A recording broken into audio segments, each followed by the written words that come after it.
S S ಟಿವಿಯಲ್ಲಿ ಜಾಹೀರಾತು ನೀಡಲು ಈ ನಂಬರಿಗೆ ಸಂಪರ್ಕಿಸಿ.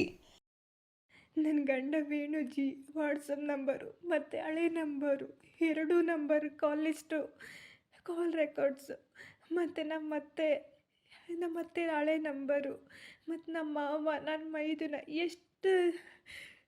ಎಷ್ಟು ಸರಿ ನನಗೆ ಕಾಲ್ ಮಾಡಿದ್ದಾರೆ. ಆ ಕಾಲ್ ರೆಕಾರ್ಡ್ಸ್ ಎಲ್ಲ ತೋರಿಸಿದ್ರೆ ನಿಮಗೆ ಗೊತ್ತಾಗತ್ತೆ ಸತ್ಯ ಏನು ಅಂತ.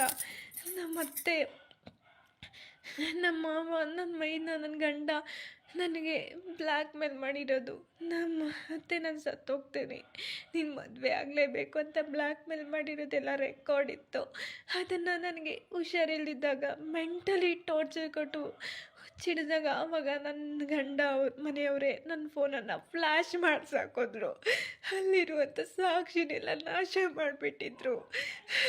ಆ ಸಾಕ್ಷಿನೂ ಇಟ್ಕೊಂಡಿದ್ದೆ, ಅದನ್ನು ಸಹ ನಾಶ ಮಾಡಿಬಿಟ್ರು. ಇವರು ಇಷ್ಟು ಜನ ಮಾರ್ಚ್ 2024ರಿಂದ ಇಲ್ಲಿವರೆಗೆ ಇವ್ರ ಕಾಲ್ ಲಿಸ್ಟ್ ಎಲ್ಲ ತೆಗೆದ್ರೆ ಆಗ ಗೊತ್ತಾಗುತ್ತೆ ಎಷ್ಟು ಸಲ ನನಗೆ ಕಾಲ್ ಮಾಡಿದ್ದಾರೆ ನಮ್ಮತ್ತೆ ಮಾವ ನನ್ನ ಗಂಡ ಎಷ್ಟು ಟಾರ್ಚರ್ ಕೊಟ್ಟಿದ್ದಾರೆ. ಅದೆಲ್ಲನೂ ಸಹ ಕಾಲ್ ಲಿಸ್ಟಲ್ಲಿ ಕಾಲ್ ರೆಕಾರ್ಡ್ಸಲ್ಲಿ ಇದೆ. ಅವರೇ ನನಗೆ ಕೆಲಸ ಮಾಡೋಕ್ಕೆ ಬಿಡ್ತಿರ್ಲಿಲ್ಲ. ದಿನಕ್ಕೆ 10 ಸಲ ಕಾಲ್ ಮಾಡೋರು ನಮ್ಮತ್ತೆ ಮಾವ. ನಿಮ್ಮ ಮನೆಯವ್ರ ಹತ್ರ ಮಾತಾಡಬೇಕು, ಇಲ್ಲ ನಾವು ಸುತ್ತೋಗ್ತೇವೆ ಪ್ರತಿ ಸಲ ಅಂತ ಹೇಳಿದ್ರು. ಅವ್ರ ಕಾಲ್ ಲಿಸ್ಟ್ ತೆಗೆದು ನನ್ನ ಹತ್ರ ಇರೋ ಸಾಕ್ಷಿನೆಲ್ಲ ಫೋನ್ನ ಫ್ಲ್ಯಾಶ್ ಮಾಡಿಸಿ ನನ್ನ ಹತ್ರ ಇರೋಂಥ ಸಾಕ್ಷಿ ಎಲ್ಲ ಹೋಗಿಸ್ಬಿಟ್ರು. ನಾನು ಏನನ್ನ ಸತ್ತು ಹೋದರೆ ನಮ್ಮ ಮನೆಯವ್ರಿಗೆ ಹೇಳೋದಿಷ್ಟೇ, ನಮ್ಮಮ್ಮ ಅಪ್ಪ ನಮ್ಮ ಅಕ್ಕ ನಮ್ಮ ಮಾಮ ಅವ್ರಿಗೆ ಹೇಳೋದಿಷ್ಟೇ, ನಾನೇನನ್ನ ಸತ್ತು ಹೋದರೆ ನನ್ನ ಹೆಣನ ನನ್ನ ಗಂಡನ ಮನೆಯಲ್ಲೇ ಉಣ್ಬೇಕು, ಅಲ್ಲೇ ಗುಂಡಿ ತೋಡಿ ಉಣ್ಬೇಕು. ನನ್ನ ಹೆಣ ನನ್ನ ಗಂಡನ ಮನೆಯಲ್ಲೇ ಉಣ್ಬೇಕು, ನಾನು ಮಲ್ಕೊಂತಿದ್ದ ರೂಮಲ್ಲೇ ಉಣ್ಬೇಕು.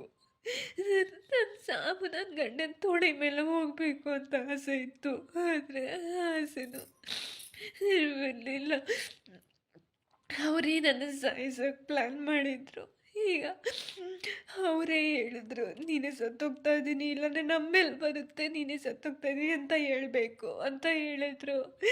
ನನಗೆ ಕೊಟ್ಟಿರುವಂಥ ಹಿಂಸೆ ಒಂದೊಂದಲ್ಲ, ನಾನು ನೋಡಿರೋ ನರಕ ಒಂದೊಂದಲ್ಲ. ಊಟಕ್ಕೆ ವಿಷ ಹಾಕಕ್ಕೆ ಹೋಗಿದ್ರು, ಅದಕ್ಕೆ ಊಟನೂ ಸಹ ನಾನು ಮಾಡಲಿಲ್ಲ 15 ದಿನ. ಅದಾದಮೇಲೆ ನಾನು ಅಡುಗೆ ಮಾಡಿದ್ರೆ ಮಾತ್ರ ನಾನು ಊಟ ಮಾಡ್ತಿದ್ದೆ, ಅದು ತಿಂತಾ ಇರಲಿಲ್ಲ. ಅವ್ರು ನನ್ನ ಸಾಯಿಸೋ ಪ್ರಯತ್ನನೂ ಸಹ ಮಾಡಿದರು. ಇಷ್ಟೆಲ್ಲ ಆದಮೇಲೆ ಸಮಾಜದಲ್ಲಿ ಇಷ್ಟೆಲ್ಲ ನನಗೆ ಎಲ್ಲರೂ ನನ್ನ ಜೀವನ, ನನ್ನ ಸ್ಟೂಡೆಂಟ್ಸು, ನಮ್ಮ ಕೊಲೀಗ್ಸು, ಇಲ್ಲಿ ನಮ್ಮ ಮನೆಯವ್ರಿಗೆ ಎಲ್ಲರೂ ಆಡ್ಕೊಳ್ಳೋ ಥರ ಆಗೋಯ್ತು, ಎಲ್ಲರೂ ನಗೋ ಥರ ಆಗೋಯ್ತು ನನ್ನ ಜೀವನ. ಮಾಡಿರೋ ತಪ್ಪಾದರೂ ಏನು, ಎಲ್ಲ ಮೋಸ ಮಾಡಿ ವರದಕ್ಷಿಣೆಗೋಸ್ಕರ ಮೋಸ ಮಾಡಿ ಬ್ಲಾಕ್ ಮೇಲ್ ಮಾಡಿ ಮದುವೆ ಮಾಡಿಕೊಂಡು ಇವಾಗ ನನ್ನ ಗಂಡ ಇನ್ನೂ 2ನೇ ಮದುವೆ ಮಾಡ್ಕೊಳ್ಳೋ ಅಂಥ ಪ್ಲ್ಯಾನನ್ನು ಸಹ ಮಾಡಿದ್ರು ನನ್ನ ಗಂಡನ ಮನೆಯವರು. ಅದಕ್ಕೋಸ್ಕರ ನಾನು ನಮ್ಮ ತವ್ರ ಮನೆಗೂ ಸಹ ಬರ್ತಿರ್ಲಿಲ್ಲ, ನಮ್ಮ ತವ್ರ ಮನೆಯವ್ರ ಹತ್ರ ಮಾತಾಡೋಂಗಿರಲಿಲ್ಲ, ನಮ್ಮ ತವ್ರ ಮನೆಯವ್ರು ನಮ್ಮ ಮನೆಗೆ ಬರೋಂಗಿರಲಿಲ್ಲ. ನಮ್ಮ ತವ್ರ ಮನೆಯವ್ರು ನನ್ನ ಮನೆಗೆ ಬಂದು ಅಂದರೆ ಹೆಂಗೆ ಬಂದರು ನಿಮ್ಮ ತವ್ರ ಮನೆಯವರು ಅಂತ ಹಿಡ್ಕೊಂಡು ಎಲ್ಲರೂ ಹೊಡಿಯೋರು, ಎಲ್ಲರೂ ಹೊಡಿಯೋರು. ನಾನು ಹೋಗಂಗಿಲ್ಲ, ನಮ್ಮ ತವ್ರ ಮನೆಯವ್ರಿಗೆ ಏನು ಹೇಳೋಂಗಿರಲಿಲ್ಲ, ಎಲ್ಲ ನನ್ನ ಮೇಲೇ ಹೇಳ್ಕೊಳ್ಬೇಕಾಗಿತ್ತು. ಇಲ್ಲ ನಿಂದೇ ತಪ್ಪು ಅಂತ ಹೇಳಬೇಕು, ಇಲ್ಲಾಂದರೆ ನನ್ನ ಗಂಡ 2ನೇ ಮದುವೆ ಆಗ್ತೀನಿ, ಇಲ್ಲ ನಿಮ್ಮ ಮನೆಯವರು ಪ್ರಾಣ ತಗೊಂಡು ಸತ್ತೋಗ್ತಾರೆ, ಇವೆಲ್ಲ ಯಾವ ವಿಷಯನೂ ಹೇಳ್ಬಾರ್ದು ಅಂತ ನನಗೆ ಪ್ರತಿ ಸಲ ಬ್ಲಾಕ್ ಮೇಲ್ಗಳು ಮಾಡೋರು. ಅದಕ್ಕೆ ನನ್ನ ಕೊನೆಯ ಇರೋದಷ್ಟೇ, ನನ್ನ ಹೆಣನ ನನ್ನ ಗಂಡನ ಮನೆಯಲ್ಲೇ ಉಣ್ಬೇಕು, ಅಲ್ಲೇ ಉಣ್ಬೇಕು, ಅವರೂರಲ್ಲೇ ಅವ್ರ ಮನೆಯಲ್ಲೇ ಉಣ್ಬೇಕು. ನನ್ನ ಹೆಣನ ನನ್ನ ಸಾವಿಗೆ ನ್ಯಾಯ ಒದಗಿಸ್ಬೇಕು. ನಾನು ಪಟ್ಟಿರೋ ನರಕ ಬೇರೆ ಯಾವ ಹೆಣ್ಣಿಗೂ ಆಗಬಾರ್ದು. ನನಗಾಗಿರೋ ಅನ್ಯಾಯ ಬೇರೆ ಯಾವ ಹೆಣ್ಣಿಗೂ ಆಗಬಾರ್ದು. ನನಗಾಗಿರೋ ಅನ್ಯಾಯಕ್ಕೆ ನ್ಯಾಯ ಒದಗಿಸ್ಕೊಡ್ಬೇಕು. ಇಷ್ಟೇ ನಾನು ಎಲ್ಲರ ಹತ್ರ ಕೇಳ್ಕೊಳ್ಳೋದು. ನನ್ನ ಸಾವಕ್ಕೆ ಕಾರಣ ನಮ್ಮ ಅತ್ತೆ ಭಾರತಿ, ನನ್ನ ಮಾವ ಗೋವಿಂದಪ್ಪ, ನನ್ನ ನಾರಾಯಣ ಸ್ವಾಮಿ, ನನ್ನ ಗಂಡ ವೇಣು, ನನ್ನ ಗಂಡನ ಚಿಕ್ಕಪ್ಪ ಮುತ್ತೇಗೌಡ, ಚಿಕ್ಕಮ್ಮ ಪಲ್ಲವಿ ತಪ್ಸೇಳಿ, ಇಷ್ಟು ಜನ ಕಾಣ್ರು. ನಾನೇನು ನರಕ ನೋವು ಅನುಭವಿಸಿದ್ದೀನ ಅಷ್ಟು ನರಕ ನೋವು ಇವರು ಅನುಭವಿಸ್ಬೇಕು. ನನ್ನ ತವ್ರ ಮನೆಯವರು ನನ್ನಿಂದ ಎಷ್ಟು ನೋವು ಪಡ್ತಿದ್ದಾರೆ ಅದೆರಡರಷ್ಟು ನೋವು ನರಕ ಇವ್ರಿಗೂ ಆಗಬೇಕು. ಇವ್ರಿಗೂ ನಾನು ಎಷ್ಟು ನೋವು ಪಟ್ಟಿದ್ದೀನಿ ಅಂತ ಅಷ್ಟು ಪ್ರಾಯಶ್ಚಿತ್ತ ಅವ್ರಿಗೂ ಆಗಬೇಕು. ಇವ್ರಿಗೆ ಜೀವನ ಪೂರ್ತಿ ಶಿಕ್ಷೆ ಆಗಬೇಕು ಅಷ್ಟೇ ನಾನು ಕೇಳ್ಕೊಳ್ಳೋದು. ನನ್ನ ಸಾವು ನ್ಯಾಯವೂ ಸಿಗಬೇಕು ಅಷ್ಟೇ ನಾನು ಕೇಳ್ಕೊಳ್ಳೋದು. ನನಗಾಗಿರೋ ನ್ಯಾಯ ಯಾವ ಹುಡುಗಿಗೂ ಆಗಬಾರ್ದು. ನನ್ನ ಸಾವು ನ್ಯಾಯ ಒದಿಸ್ಬೇಕು. ಇಷ್ಟು ಜನಕ್ಕೆ ಶಿಕ್ಷೆ ಆಗಲೇಬೇಕು. ಆಗುತ್ತೆ ಅಂದ್ಕೊಂಡಿದ್ದೀನಿ.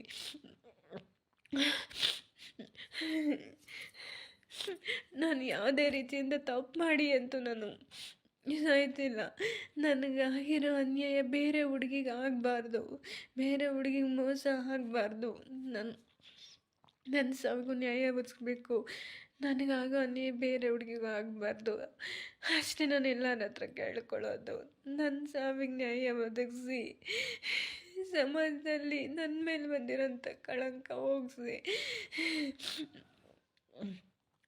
ನನಗೆ ಬ್ಲಾಕ್ ಮೇಲ್ ಮಾಡಿ ಮದುವೆ ಮಾಡಿಕೊಂಡು ಈಗ ಎರಡನೇ ಮದುವೆ ಮಾಡಬೇಕು ಅಂತ ಪ್ಲ್ಯಾನ್ ಮಾಡಿ ಇಂಥ ಗತಿ ತಂದುಬಿಟ್ರು. ನನಗೆ ನನ್ನ ಸಾಯೋ ಸ್ಥಿತಿಗೆ ತಂದುಬಿಟ್ರು. ನಾನು ಯಾವಾಗ ಪ್ರತಿದಿನ ಎಷ್ಟು ನರಕ ಅನುಭವಿಸಿದ್ದೀನಿ.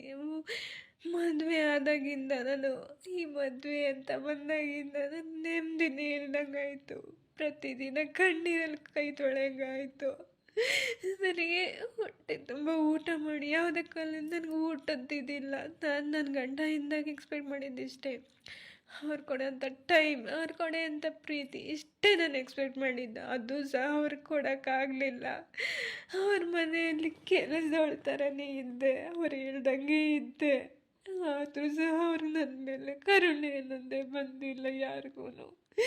ಜಸ್ಟ್ ನಮ್ಮ ಅತ್ತೆಯವ್ರು ಹೇಳಿದ್ದು ವರದಕ್ಷಿಣೆಗೋಸ್ಕರ ಮಾಡ್ಕೊಂಡಿದ್ದು ಅಂತ ಹೇಳ್ತಾರೆ. ನೀರು ತಗೊಂಬಂದರೆ ಮಾಡ್ತಾರೆ ಅಂತಾರೆ.